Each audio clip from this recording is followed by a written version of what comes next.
So now I can record. Yeah. So this is chapter 3, part 1, and I want to make sure that I'm not getting all the extra stuff in here, so I just want to hit record. So when they say the new genetics, now genetics isn't new. Let's just be honest here. Genetics has actually been around for a long time, but as a pure science study, maybe about 100 years or so, genetics has been a study. But here's the deal: the new genetics means that we're learning new things as we go. And so, hold on one sec. Let me make this smaller. I'm trying to make this smaller. As we go, we do learn more things, right? Science doesn't know everything right at the beginning, right? But we start, as we keep going, we learn more. So that's what we talk about the new genetics. And I want you to keep in mind, again, this, like Molly said, this is a foundation piece. This is like your ABCs. We will talk about genetics a little bit through every other chapter. Now, I don't like cumulatively test you or assess you on what you know here after this. So you'll have a quiz at the end of this week, right? And this information will be at the end of Unit 1 test. But at the end, I won't be asking you genetic questions about teenagers, right? But your genetics play a part of your teenagerness, yeah? So just remember that what we're learning today goes all the way through. And again, this beginning part is kind of these rhetorical questions that you might know the answer now, but at the end of the chapter, you should know the answer to these. So genetically, how is each zygote unique? Now, if you don't know what a zygote is, that's fine. We're going to learn about that. As a reminder, take your notes now, and you can use this as an outline. 2, how are twins different from other siblings? Interesting. If you are a twin, you know exactly what this is talking about, but we will talk about it, what it looks like genetically. Number 3, who is likely to carry genes that they do not know that they have? Spoiler alert, everybody. Number 4, why are far more abnormal zygotes created more than abnormal babies born? Interesting. So why are there more abnormal zygotes than abnormal babies born? There are abnormal babies born, and I don't mean like, oh, they just have like 3 dimples, that's abnormal. No, but there's children who are missing a limb. There are children who have like their spinal cord's not always formed. Like there's lots of like pretty severe issues. Even in today's modern society, we still have issues with babies being born with, you know, abnormalities that make them maybe not live so long. But if you think of all those children that are born, there's even more abnormal zygotes or abnormal babies being formed, and then they don't make it, versus the ones that are born. So we'll talk more about that too. It's interesting. So it's always sad or tragic to know that there's something not like a baby doesn't come out perfect, but who is perfect?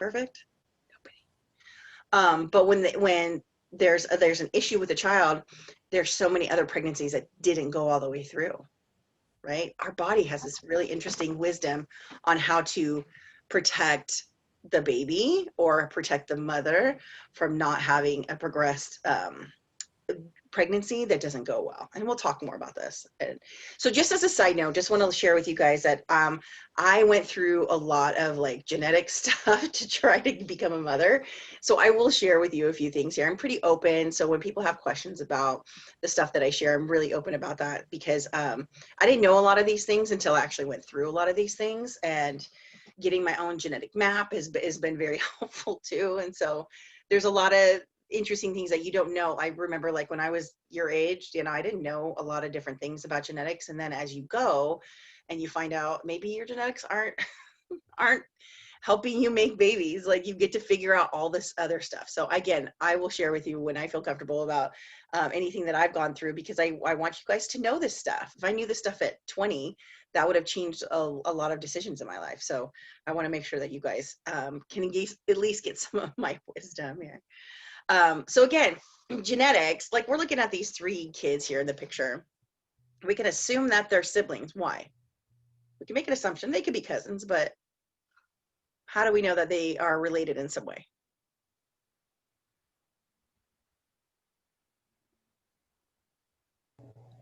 They kind of look alike. They kind of look alike.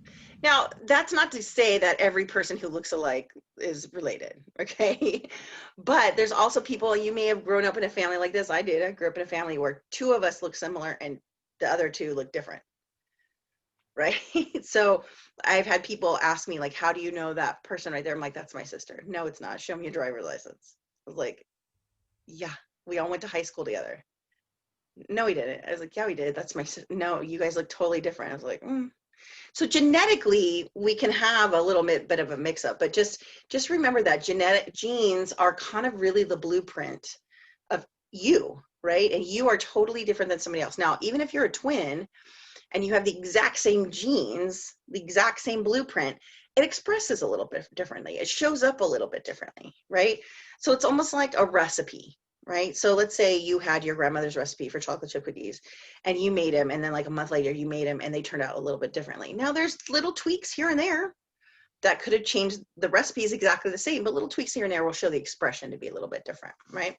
So genes affect everything. It's really, you name it, our hair color, eye color, skin tone, IQ, height, weight, how we respond to medications, how we don't respond to medications, allergies, seasonal allergies, whether you can grow your nails long or your hair's long, or like, oops, sorry, or whether you or not you have a certain laugh, right? So genes affect everything from top to bottom, inside and out, right? But just like Molly had said earlier, there's this thing called nature versus nurture. You guys have heard that one, right? So nature is who we are, nurture is who we get reinforced and what we learn from our environment. Genes affect everything, but nurture matters too. So we'll talk about twin studies in a sec. I think I have a video on that. When you take two twins that have exactly the same blueprint and you separate them at birth, you guys have probably seen the YouTube videos, separate them at birth, they end up looking the same, but depending on what each family like supported, maybe one family was Mormon, the other family was Christian, and they were raised differently, right? You know, that's just one subtle way. Maybe one was raised in South Side of Chicago, the other one was raised in like Connecticut, in the very rich area of Connecticut. They're going to be a little bit different. So the genes are still the same, but the nature will affect that expression. And I do have a video about epigenetics and how that kind of shows up. So again, that when it says here gene expression depends partly on social context, again, you may be an only child because your parents are older. Now, older parents have a different way of raising children versus you may be an only child if your parents were 16. Nothing wrong with that, but those 16-year-old parents may have been living with their parents and have a different way of raising things, right? Raising children. Now, the term genome is the action. So when I keep saying blueprint, genome is the actual term for your blueprint. If I took out every one of my piece of my DNA, spread it all the way out, laid out every single one of my genetic markers on a poster, you can. There's one in the classroom. It's like this big. It is your blueprint. Now, science does know a lot about that genome, but they don't know everything. They can say this one is the marker for breast cancer. This one is the marker for alcoholism. These 4 are markers for intelligence or height, things like that. So the genome is the actual instructions, right? The actual blueprint. And it's very specific to that exact person. No two people are the same, not even twins, not even identical twins. So good stuff already. Like we're just getting into it, but this is a lot. Questions so far? Let's keep going. Okay, so again, you guys may have learned about a lot of these things in like biology class, maybe even psychology class, maybe some other anthropology or something like that, right? But every living thing is composed of cells. Every living thing, cells. Now, those cells have every single bit of your blueprint in there. Every genome, every cell in your body has the genome in it. It's whether that cell becomes a cheek cell or that cell becomes a kidney cell or that cell becomes a toenail. So not only is there our genes that make up who we are, but there's instructions inside those. And we'll talk about that. I do have a cool video on it. But again, each cell, as it divides and replicates another cell. So let's say you went through that growth spurt in high school, maybe junior high school, maybe you're going through it now. To get a bone, your leg bone, longer, you have to create more cells to make it longer, right? So each cell replicates, divides. Same thing with like our blood, everything, our hair, skin, everything, right? And every time a cell divides and makes another cell, that DNA translates into that next new cell. So your genome, your blueprints are carried forward. Then we'll talk about in the next chapter about how you take those genomes and those blueprints and you carry it forward to your offspring, to your babies, right? Okay, so when we say DNA, that's our instructions, but it's coded on a chromosome. So we'll talk a little more about that in a sec. Okay. So who's heard of this stuff before? Raise your hand. Or who is this new for? Anybody? And nobody wants to admit it, but it's okay. Again, I could tell you sometimes the first time you heard it, and even in high school, maybe you heard this and you took a quiz and test and got a pretty decent grade, you will hear different parts of it as you mature and your brain hears different things differently, or you're ready to hear things differently, you will hear things differently. So again, you may have heard this before, but let's keep going. Okay, so when I say DNA, that's short for deoxyribonucleic acid. Think of the word with like the point on oxy. Deoxyribonucleic acid. Deoxyribonucleic acid. So it's the actual instructions for cells on how to like create new cells with this same blueprint, with the same genome, right? Now again, not to be super reductive, but even like a banana has DNA, right? We share like 85% of our DNA with the banana, no joke. The difference of humanity between every single person on the planet is 0.08 of a percentage of all of our DNA, meaning we all share 99.92% of genetic material, all of us on the entire planet. And that last 0.08, is where everybody says we're different. It's kind of amazing if you think about it. For us being different, but only this much of it explains all our differences across the planet. We have a, what, 7.5 billion people on the planet now? Whoa, our differences are this much apart. So we're technically more alike than different. Interesting, if you want to think about it that way, right? Now, in our DNA, in the chromosome, our DNA is like coiled up, and I'll show you pictures in a sec. Always remember this. We have 46 chromosomes, or 23 pairs. So if I ask you how many pairs of chromosomes do we have, you say 23. If I'm going to do a trick question and say 46 pairs of chromosomes, no. Make sure you know the difference. So 23 times 2 is 46, right? We are doing math. But the chromosomes are arranged in like a little X pattern with kind of like a magnet in the middle. So I'll show you what that looks like in a second. Let me, I mean, I don't want to throw you off with all these questions, but this is what I'm talking about. So let me find my annotation here. My annotation. I want to get my little red spotlight. There we go. Okay.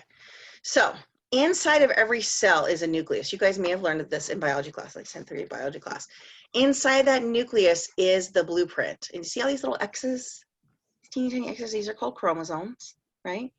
But if you took one chromosome out, if you looked at it really, really close, which they can, it's all this little coiled up. Think of it like pipe cleaners or like string that's wound up really tight.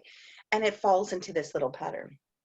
Now, excuse me, if you look further down into the pattern, there are 4 base pairs of amino acid that have created human life. That's it. These 4 right here: thymine, adenine, guanine, cytosine. When we're in class, we actually do a little activity, and maybe I'll put that in the discussion board this week. Okay, let me go back to the discussion board and pull that out. Maybe I didn't do that. So right now there's only an outline. Okay, after the class, I'm going to make sure, because there's a really fun activity I'm going to make us do, even as a discussion board. So super cute.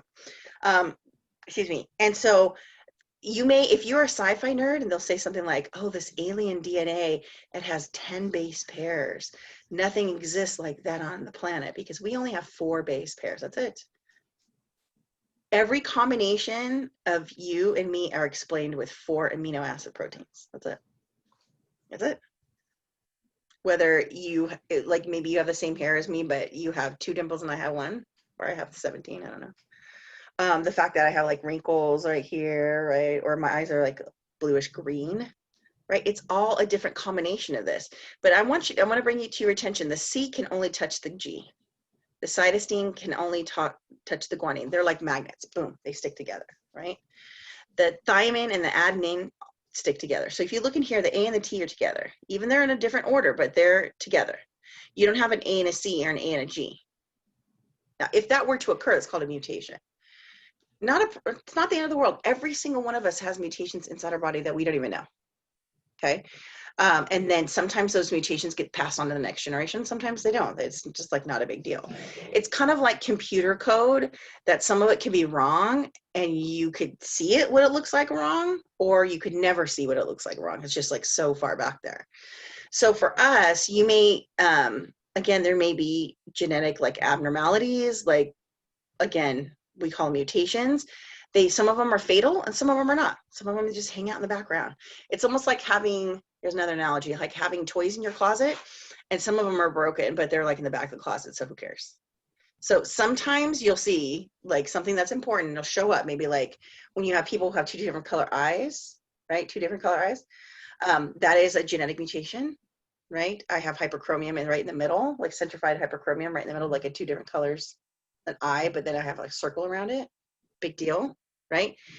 That can be preferred, and some people hate it. So again, this expression right here. So if I ask you how many base pairs of proteins do we have? How many?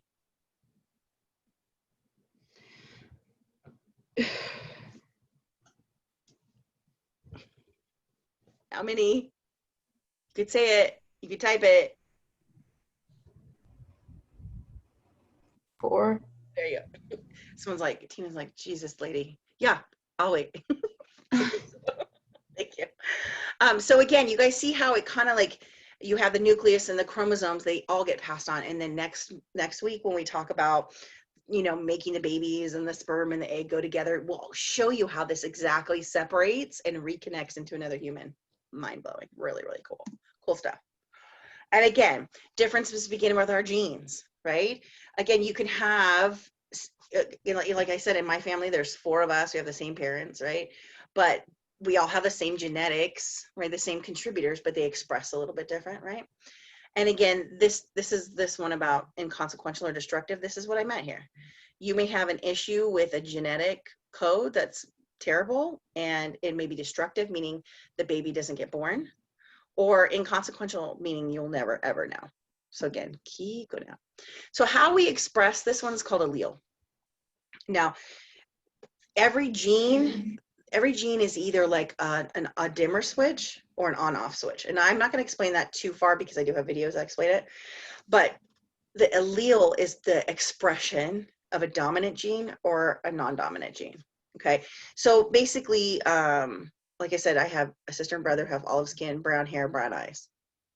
And so that is a dominant gene. But if you play the odds, right, you're going to get, because that was my mom's side. My mom's dark hair, dark skin, dark eyes.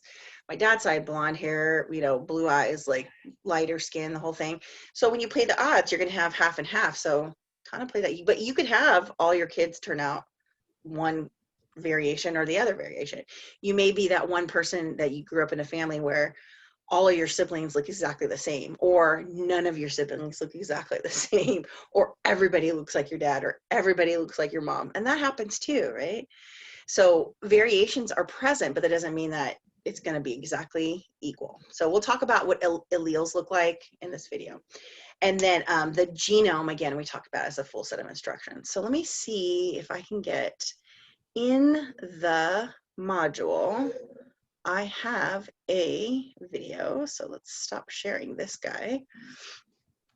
And I want to see if I can optimize my video playback so it looks good. So for those of you who have poked around, hold on, my computer, this is my boss computer too, so it's like, I'm so grateful that it's actually working. Let's make it smaller, hold on. For those of you who like to look around the modules and whatnot, you will see a ton of videos that I have here under the new genetics. And that's kind of like your deep dive. Again, I kind of restructured it this semester, but since I'm behind on this one, you'll see what it's going to look like even before the restructure. So let's see. Yeah, so I did not put up the discussion board yet, and so our discussion board is kind of a fun little activity. It's going to optionally have you go out and get some supplies if you want to. Okay. So let me pull up how Mendel's piece helps us understand genetics. Now, I do believe that, again, most people are visual, and you guys need, and you guys do need like little videos. And so I want to make sure that you guys have things that are expressive in the ways that you understand. Plus, it's cute. So let me see if I can share the screen now.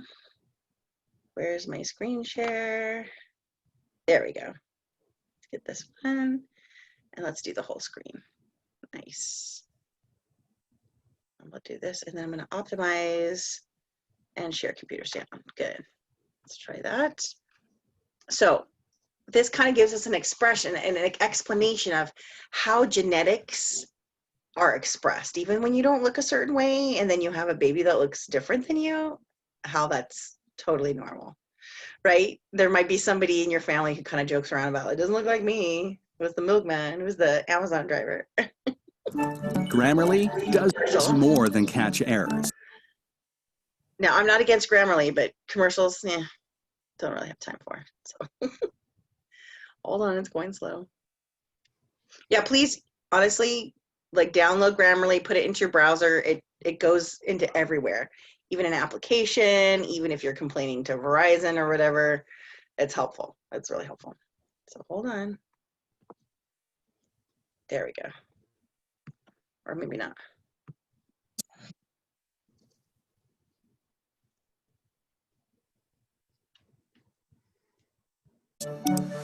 With Grammarly, you can find really good, Okay. You know, also because I optimize, it's going to perfect words that make your writing sharp. Or come on. You can do it. I believe in you. You do. Hold on. There we go. Boom.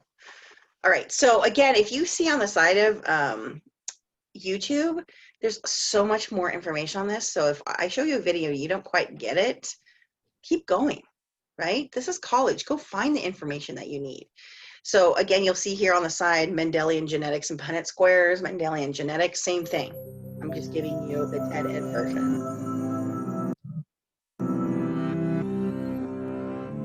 A little bit bigger. Oh, and then look at that. Under there, under YouTube, it'll say 10 people with unique skin conditions. Genetics. These days, scientists know how you inherit characteristics from your parents. They're able to calculate probabilities of having a specific trait or getting a genetic disease according to the information they have from the parents and the family history. But how is this possible? To understand how traits pass from one living being to its descendants, we need to go back in time to the 19th century and a man named Gregor Mendel. Mendel was an Austrian monk and biologist who loved to work with plants. By breeding the pea plants he was growing in the monastery's garden, he discovered the principles that rule heredity.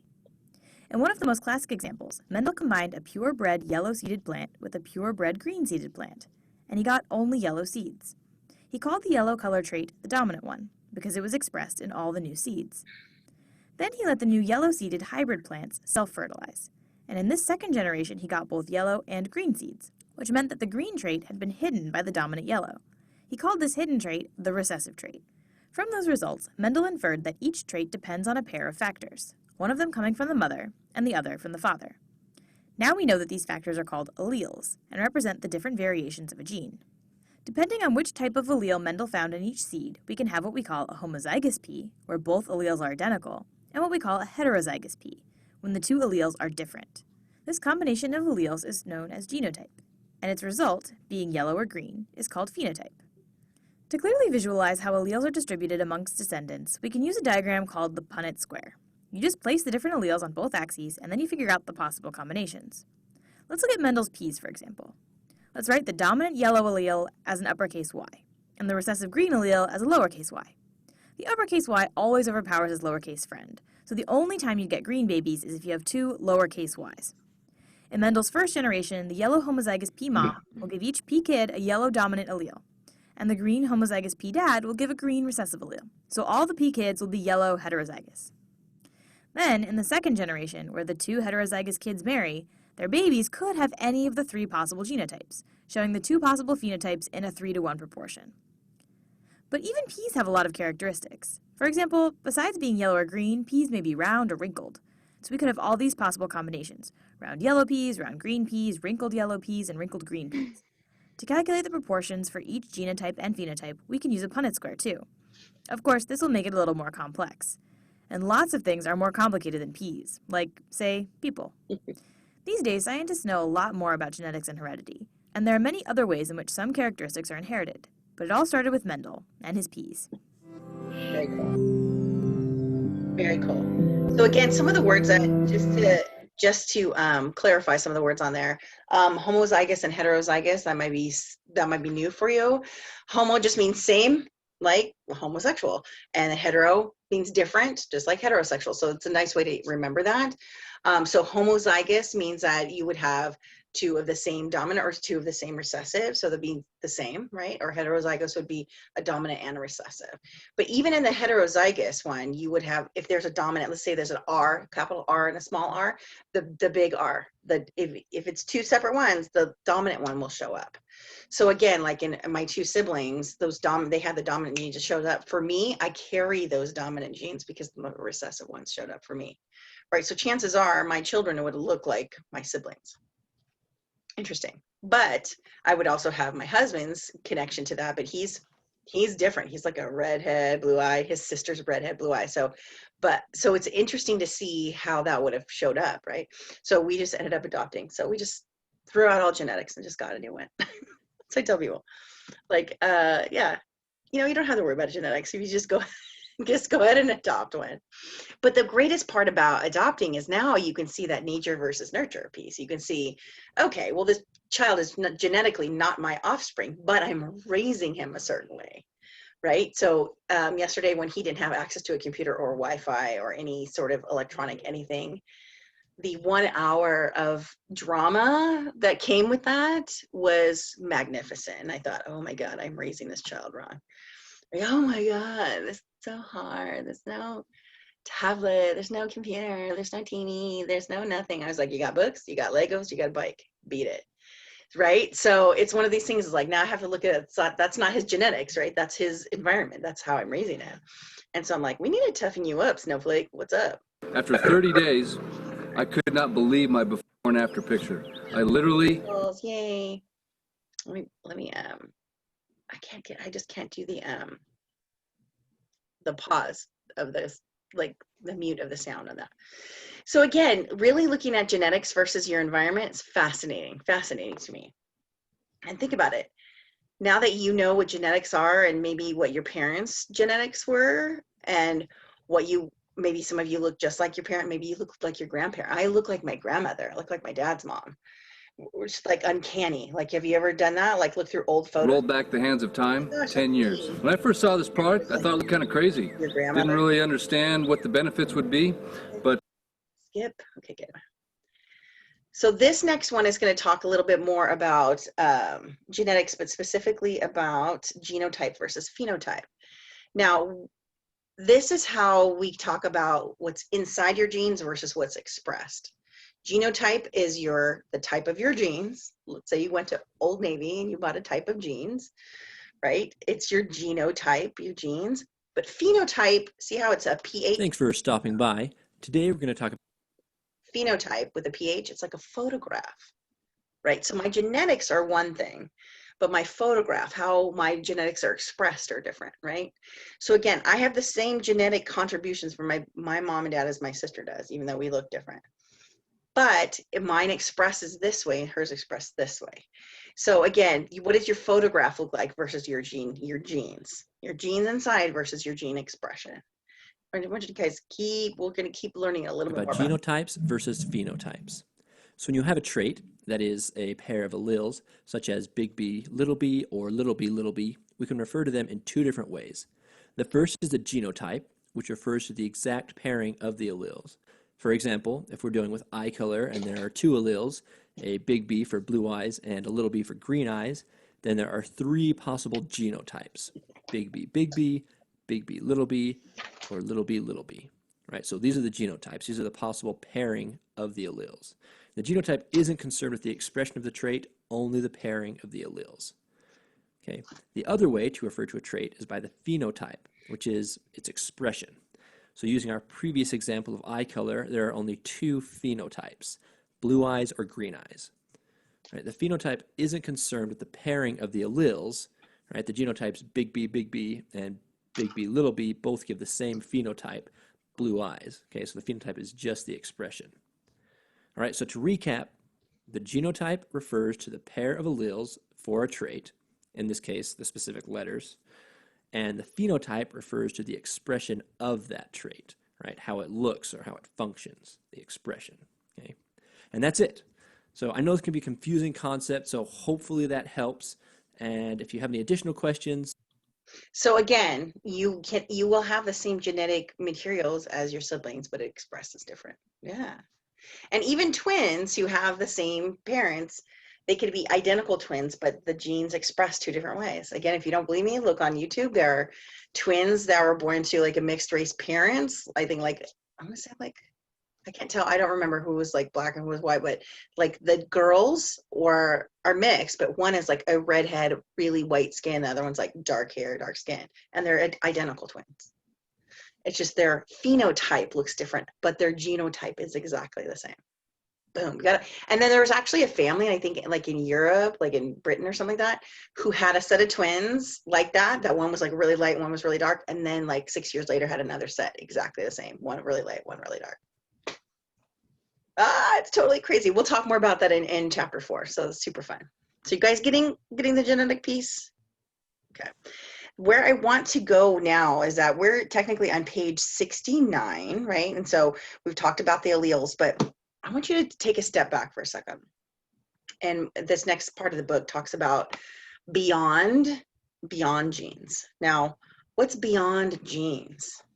We've been talking about genes that get passed from parent to child, right? But what about genes that get passed on from grandparent to child, then parent to child? Do you share genes with your grandparents? Yeah, and their grandparents, right? So again, when we talked about theories and we talked about evolutionary theory states that we bring our genetic material forward that we want to keep our species or our line.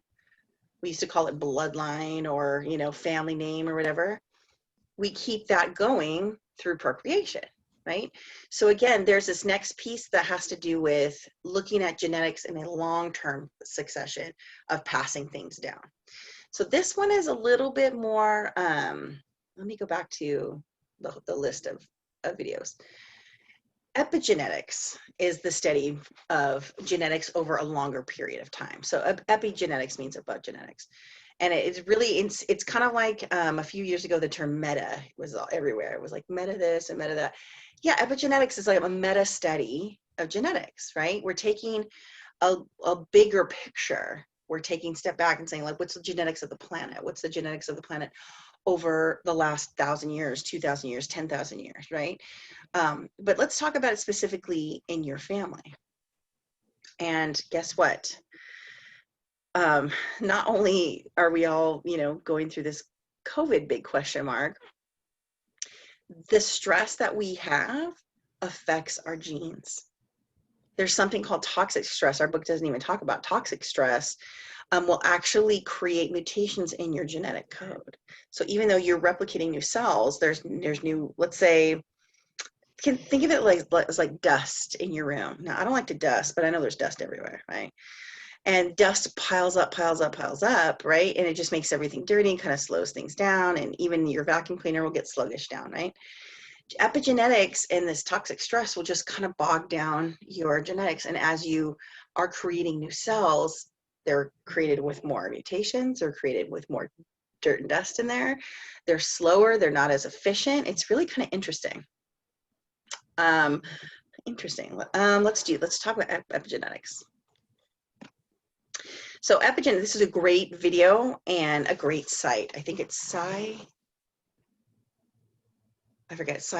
Channel. I want to show you different videos from different sources. So you guys, for your deep dive personal journal, know that you have different options. So if this is in this chapter, if you are really fascinated about epigenetics, learn more about that. Share something like that in your deep dive personal journal.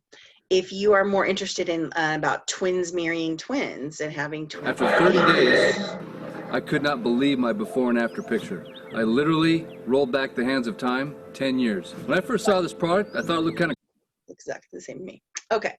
So again, epigenetics, this is a little bit long. This is 9 minutes, but at the same time, it's a good one. And I want to make sure that you guys get this, because I want this generation, I want everybody in all my classes to just start thinking about what you're doing to your body now and how it's going to affect your grandchildren.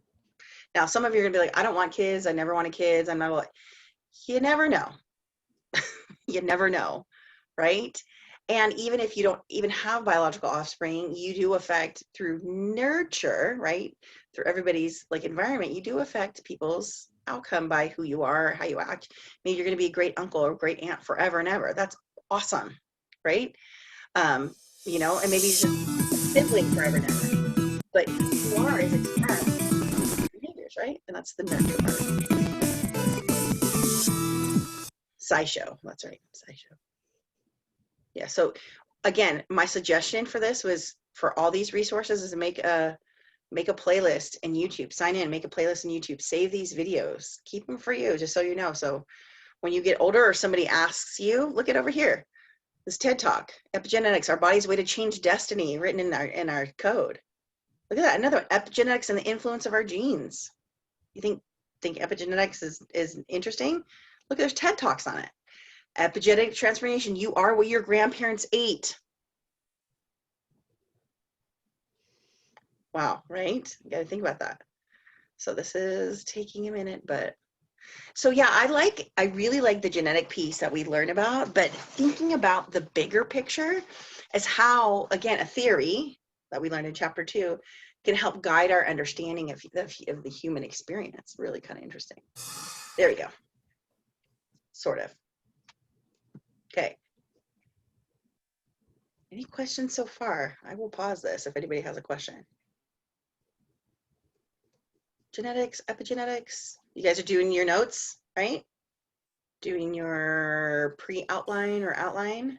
So say you have a clone or a secret identical twin, because you know that a twin or a clone is a genetically identical person to you, which is crazy, but it's true. Anyway, so you have this clone or your twin, what have you, and your parents decide that it's too much trouble to keep both of you. And so they give your clone to a kind of sketchy traveling circus. Now, I know your parents probably wouldn't actually do this, but just roll with me for a minute. So for the purposes of this example, let's just say that you grew up living a normal suburban American life, while your clone grew up with less stability and less access to nutritious food and less education, but more exercise and more access to sword swallowers and bearded ladies. And let's say you guys are 50 years old or whatever, and you get together and have some lunch. So you're sitting there across the table from your clone. What do you think you see? Well, for starters, Clone probably has a tattoo on its face. And if Clone had stayed in the circus, Clone probably, professionally rides a unicycle over a tightrope, so Clone is probably in pretty good shape. But then again, Clone probably smokes cigarettes and probably was malnourished as a child, so might be slightly shorter than you. By the same token, let's say that you've been eating Sonic tater tots 5 days a week since 1992, so you're looking a little bit tubby. Plus, you spent the last 20 years at a really stressful job that puts you at risk for all kinds of weird health complications. So, at 50, you and Clone would probably look pretty different from one another. But it turns out, you don't just look different,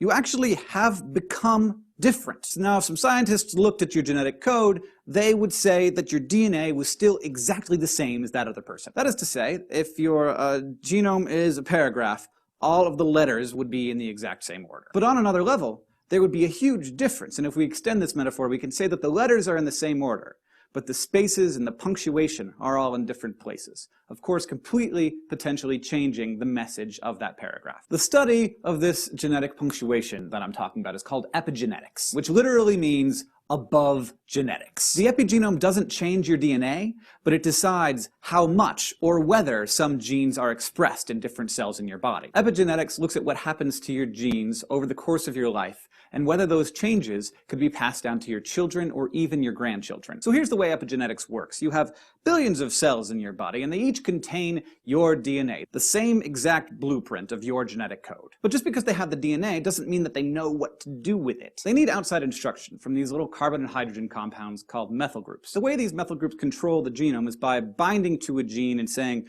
do not express this gene. The methyl groups bind differently to your genome in a skin cell versus, say, a tongue cell or an eyeball cell. And that is one of the ways that a cell knows that, hey, I'm a skin cell, or hey, I'm an eyeball cell, or hey, I'm a muscle cell. In addition to methyl groups, epigenetics is also controlled by histones, which are proteins that are basically the spools that DNA winds itself around. Histones can change how tightly or loosely the DNA is wound around them. If they're more loosely wound, the genes can express more, and if they're more tightly wound, then they express less. So whereas the methyl groups are more like a switch, the histones are more like a knob. Every cell in your body has a distinct methylation and histone pattern. And that is what gives every cell its marching orders. Think of your genome, the DNA, as the actual hardware of the computer, while the epigenome is more like the software, which tells the hardware what to do. The genome is what's going to be doing all the work, but the epigenome is going to be telling it what to do. So the hardware of your DNA is going to be the same throughout your entire life. But these epigenetic tags do change throughout your life,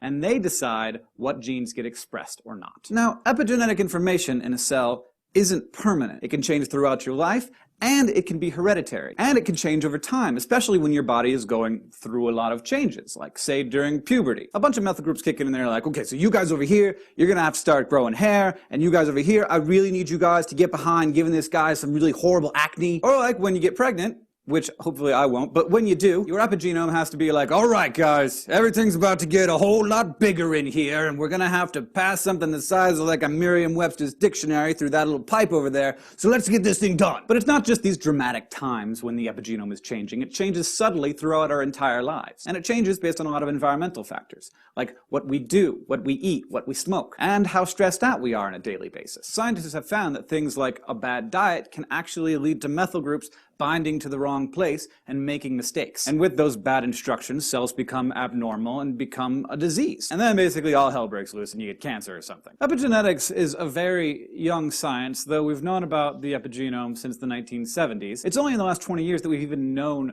what effect these epigenetic tags are having on our DNA. And even after they got all that business straight, scientists still thought that all of our epigenetic tags were stripped off of our genome before they were passed on to our children. So if you started smoking 10 packs a day when you were 10 years old, that would certainly be a horrible health decision for you, but you wouldn't necessarily be harming your unborn children in any measurable way. However, the thinking on that is changing pretty rapidly, because it's true that a lot, even most of the epigenetic information from a parent is stripped off of the embryo's genome in the first few days, and fresh ones are created specifically for this new person. However, some of these tags get stuck on the genome and are passed down from generation to generation. And it just so happens that the more they study this, the more it looks like bad epigenetic information is being passed from generation to generation. And this is a whole new way to think about how we pass information between generations. Your grandmother was making dietary decisions that affect you today. As we experience all of these new strange epidemics, diabetes, autoimmune disorders,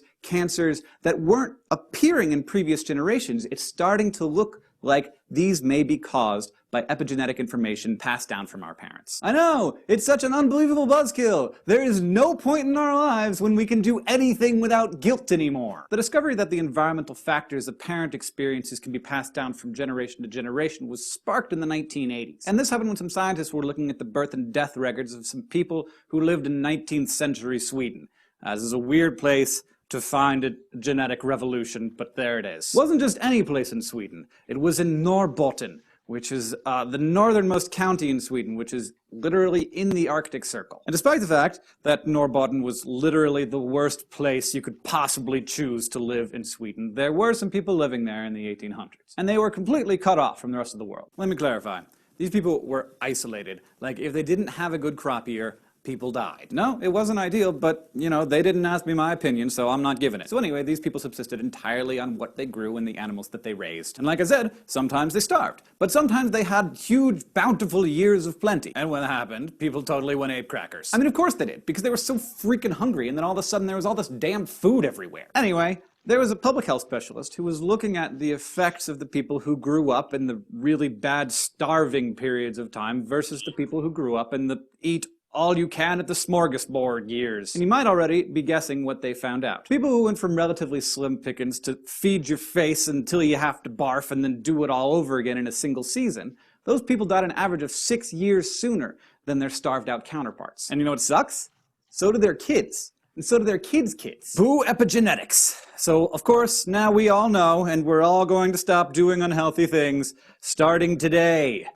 Unless the damage is already done. The damage is almost certainly already done. But hey, epigenetics brings good tidings along with the bad ones. For instance, we now know that certain types of cancer are caused by misplaced epigenetic tags, and scientists are now developing drugs that can silence the bad genes that were supposed to be turned off in the first place. Additionally, until recently, we thought that genes were the end-all and be-all of who you got to be. They were your blueprint, and you couldn't escape them. This outlook is not just kind of depressing, it also leads to a yucky sort of social prejudice. Because when you look at data without considering social and epigenetic factors, it might look like people with less money are less intelligent. So just like 15 years ago, there were scientists saying things in public, mind you, like, some people just have good genes for intelligence, and it just so happens that the poor people don't. Oh, it's so sad. Too bad, poor people. But you have bad genes. Well, it turns out that that is not even a little bit true. Not only are there a huge variety of social factors that affect how well people do on intelligence tests, but a genetic trait is also not just a product of genes, it's also a product of environment. Any one person's genome is determined by any number of decisions made by any number of their ancestors. And right now,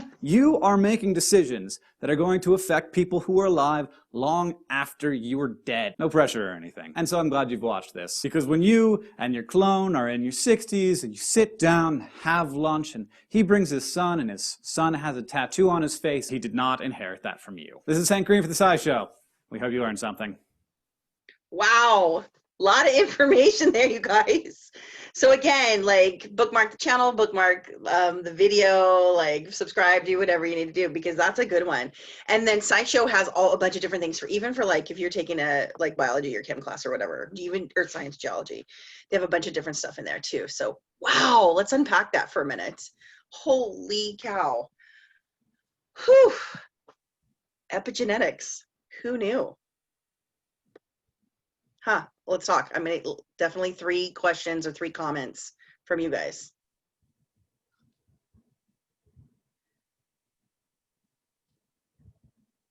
Did I lose you guys? Still here. Okay, I was like, I literally couldn't see anybody there for a minute. I was like, no. I do see the chat room. So real quick, Tina, yes, module 3 is up. I don't have the discussion board on there yet, but yeah, it's up, and it just kind of looks like an older format, but it's there. And so what do you guys think about epigenetics?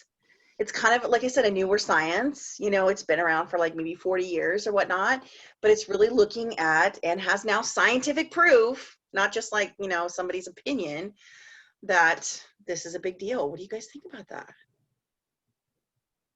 I want to hear some like input, 3 at least. The guilt is crushing. The guilt is crushing. Yeah, so for me, so Molly's like, holy crap, I need to go jog like 40 miles a day. No, it's not going to happen, right? And by the way, some people's genetics allow for great jogging and running and that, and some people's genetics are not made for that, right? I'm not made for speed, not at all. And it's a weird thing because for me, yeah, I don't eat right, but you know, I do go through periods of being like super healthy. Like I do these things of like, oh yeah, I'm doing really great. I'm like super crazy grain free or whatever. And then sometimes even when I'm doing very well, for me, I'm always stressed. And so I think about it, well, you know, I didn't procreate. So hopefully I can help my kid have a better sense of his epigenetics, but he has autism. Yeah. So there's this thing is like, what do we do? Like, how do we, so what do you think, Caitlin? Did you want to jump in? Epigenetics. I was just thinking how like crazy it is that like one thing that you do right now is just going to affect people like long gone, like when you're long gone, it's going to affect them still. It's a weird, Yeah. you know, hearing that thing for the first time, like in your like 20s or early or whatever, you're like, oh crap. Like, it's weird because I do feel like sometimes as humans, there's so many of us, and does it really matter? Like what we do? Yeah. It does. You know, every little day doesn't like, you know, change the trajectory of the Earth's orbit, but think about it. You might be the Earth to somebody, right? At least your dog, your cat, right? Right? And if not to really blow your mind, and I'll say this again next week when we talk about, you know, when we're pregnant and creating new life, that again, a woman, if you're pregnant right now and you are pregnant with a daughter, she is born with underdeveloped ovaries. All the eggs of your grandchildren are in your 1 day old daughter. So you are forming a child, a daughter, which is then going to form the, wow, right? Guys, same thing for you men. And you, let's say you have a partner right now who's pregnant. If she has a girl, all the genetic material of your grandbabies, grandsons, granddaughters are present. Wow. And so little things like, oh, maybe we should be eating organic when we're pregnant or all the time. Or maybe why is when I drink soy milk, I get like sweaty and blotchy? Maybe I shouldn't be drinking that. Whoa, like things like that. Or what is the difference between, you know, organic and conventionally grown? And so, and also think of it this way, we'll talk about this next week too. When a woman is pregnant, there's 50 chemicals in her body that were not present at her birth.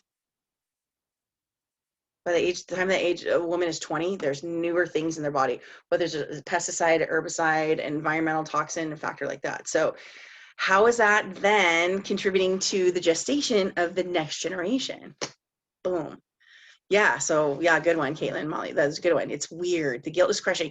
But now, if you guys could postulate what your grandparents did to create you, like, you know, I have friends who have like autoimmune disorder. I do have alopecia. It doesn't show up all the time, but when I'm really, really stressed, I will lose hair like this. And alopecia is a precursor for lupus. That's another thing. My mom has lupus. So it's one of these things like, did her mom have lupus? Like, it's a really interesting thing. Where do these autoimmune disorders? And if you don't know what an autoimmune disorder is, it's your body's actually attacking your regular processes.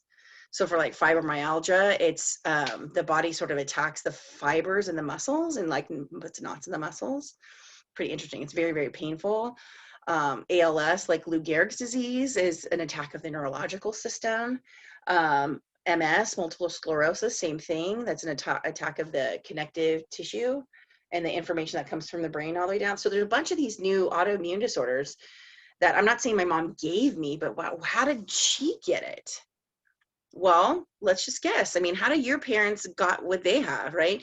Besides failing eyesight and failing hearing, which is just part of the aging process, there's other things, right? And so how do we get this? So my mother-in-law was talking about like colon cancer, how colon cancer runs in her family. And I was like, well, was everybody a big red meat eaters? And she said, yeah. And I said, well, I'm sure that's not the contributing factor, but it is a contributing factor. So interesting. We got to think about that.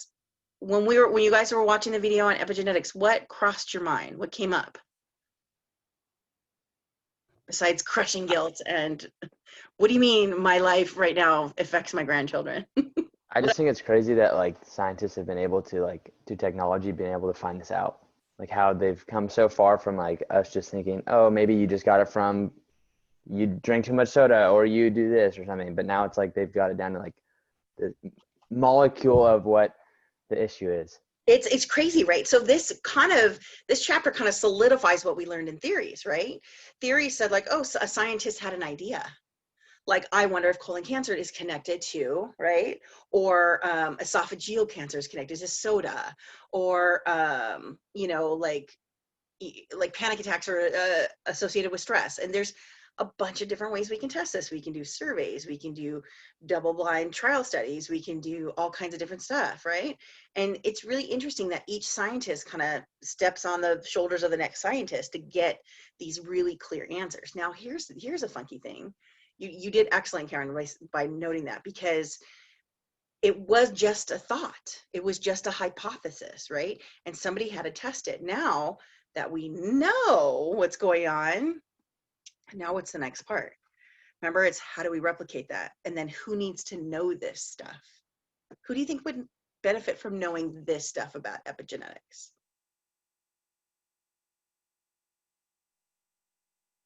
Anyone? Who could use this information? Because up to now, you guys maybe didn't know any of it.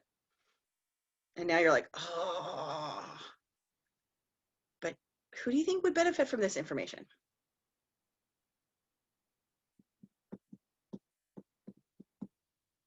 Just take a guess. I don't know. It seems like anyone would. I know. I wish. I mean, like ideally, Dylan, right? You're right on. Ideally, like it's not something that you want to be like Instagramming your friends, be like, "Hey, your epigenetics are in danger." Like, it's not that. It's not that.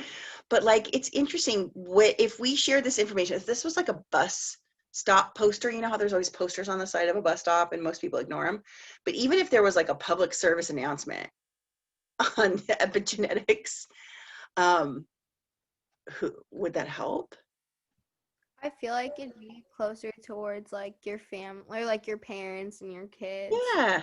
Like Earl and your doctor, obviously, but it's Right. And so, yeah, so I encourage you guys to, as you're going through this class and like even on the deep dive part, talk with somebody about it. In my other classes, I have people go out and kind of not interview, but just kind of get a feel for what people think about this topic. What do other people think about topics like this?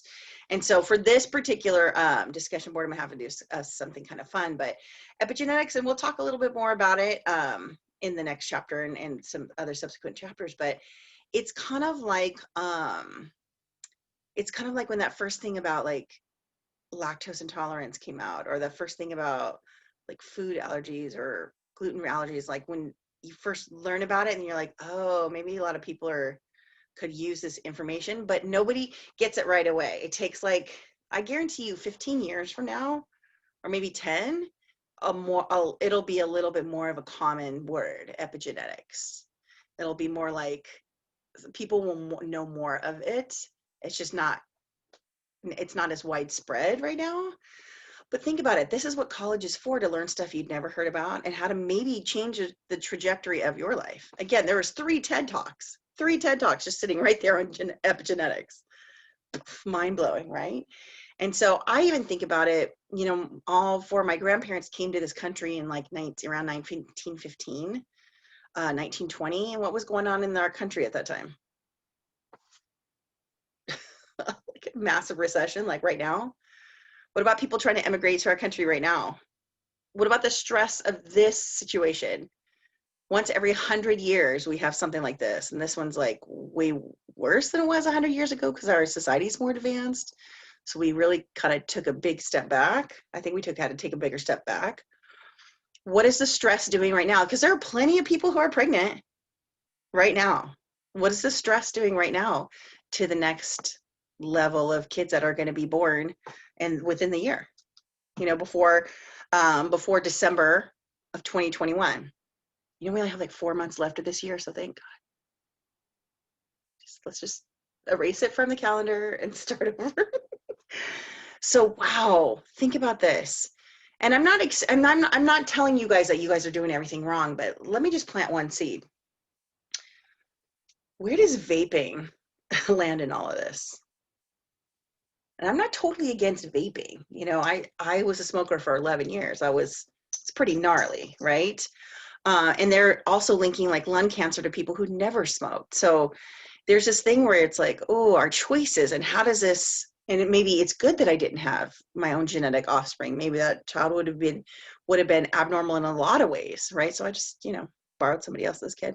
And in my family, my dad's sister has Down syndrome. So I grew up in a family with a genetic disorder. And I also found out as I was going through in genetic counseling and whatnot to have a baby, that I carry genetic issues. So on part 2 of our lecture, we'll talk more about like how some genetic mutations or abnormalities can get passed through certain sex type transmission, like meaning like sometimes women can pass certain things and then men can pass certain things and then both of us can pass certain things.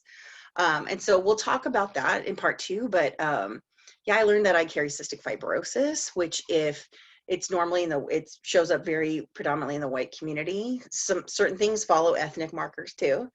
But if my husband had it, and by the way, it's a recessive gene.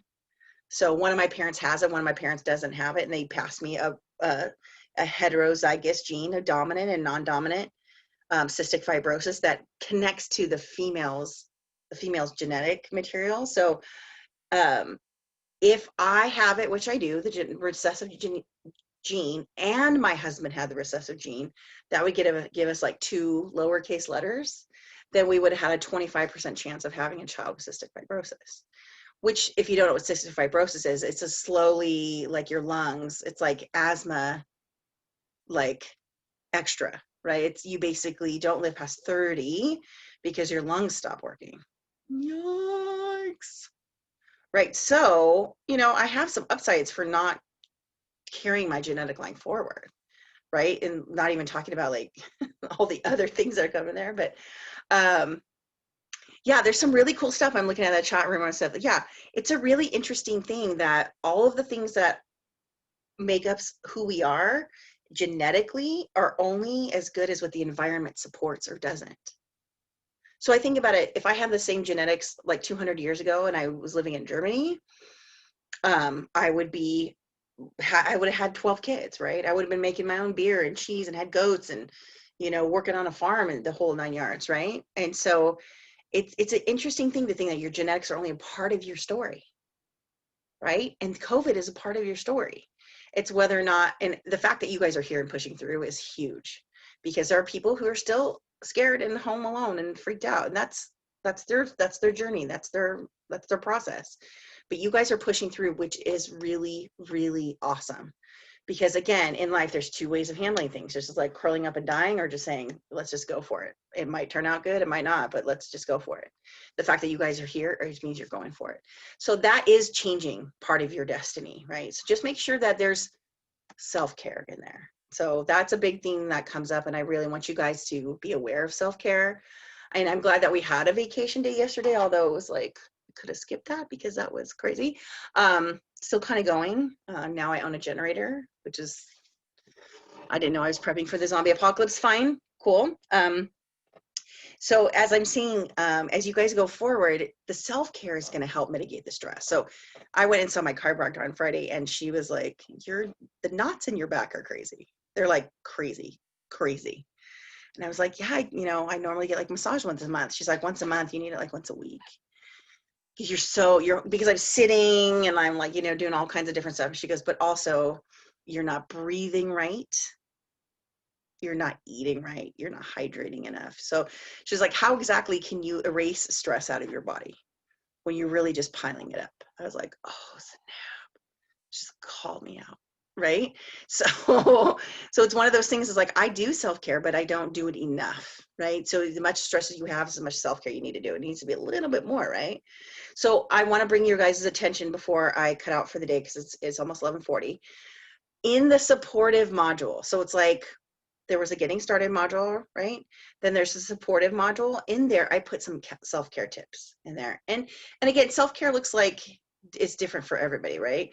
Sometimes for me, just sitting down and putting like lotion on is like, oh, that's nice, right?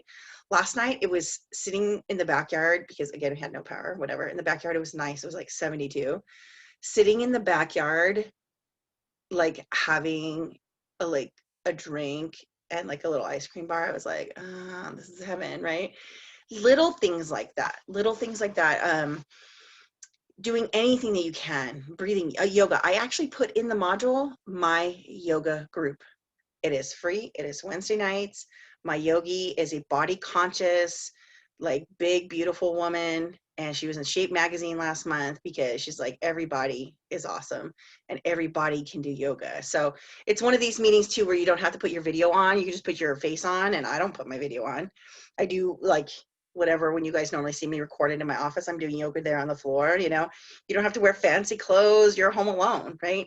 So I'm doing that once a week. I'm trying to expand it to twice a week, and then hopefully every day. But again, any sort of self-care that you can do will mitigate or lessen these toxic stressors that build up that can affect. So not a lot of you aren't ready to have children, but by the time that you do, you'll be so stressed out that you can't. That's why infertility's on the rise. Why do you think J-Lo had IVF, and Mimi had IVF, and Julia Roberts had IVF, and right, stress is up, infertility is down. It's not a big shocker.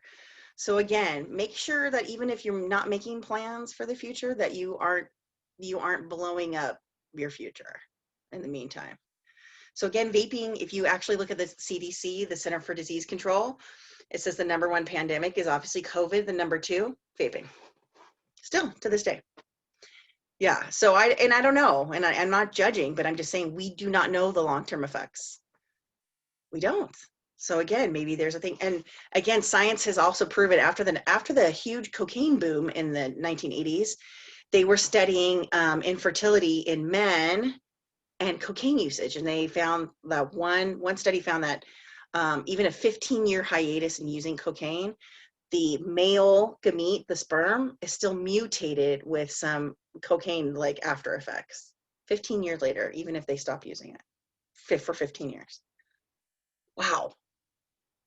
So there's a lot of things that, again, if you don't know what your future looks like, don't ruin it before you get there.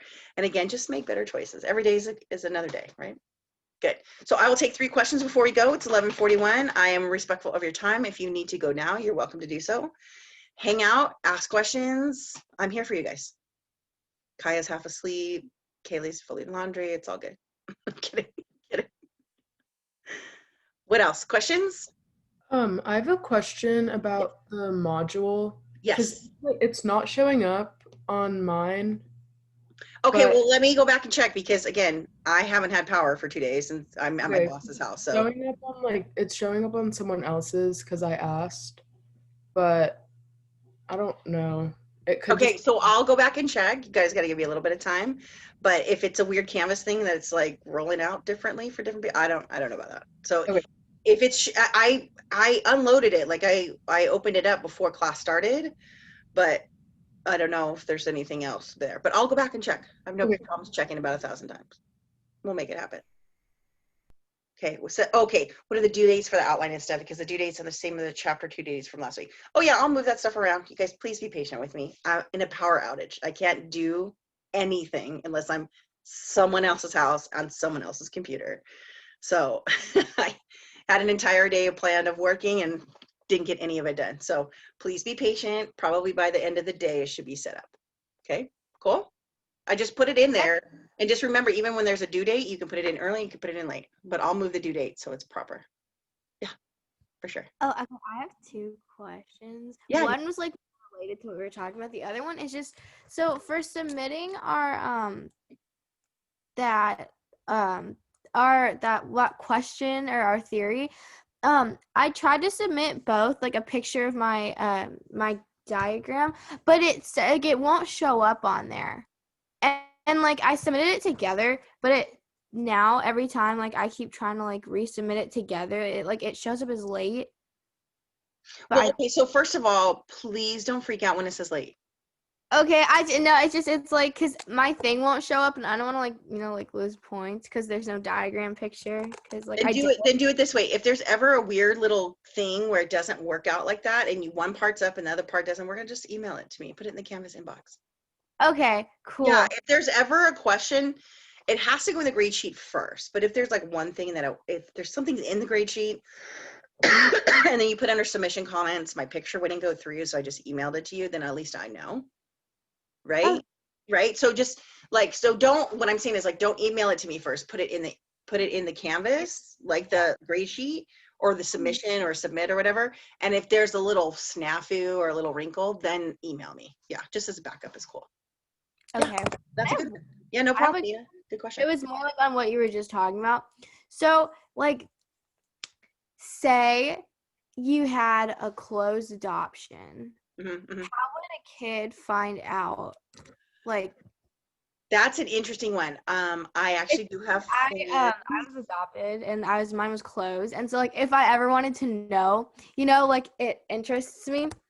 But yeah, that's why. So we can talk a little bit offline, but I do have a friend who was adopted through a closed adoption, and then she has since met her birth family, and her brother, same thing, met the birth. Like there's people out there who do that work. who will connect people. Because even though there's a closed adoption, you can later, after the fact, like the mom or the kid can come back and say, I would like to know. And there's kind of like a place for that.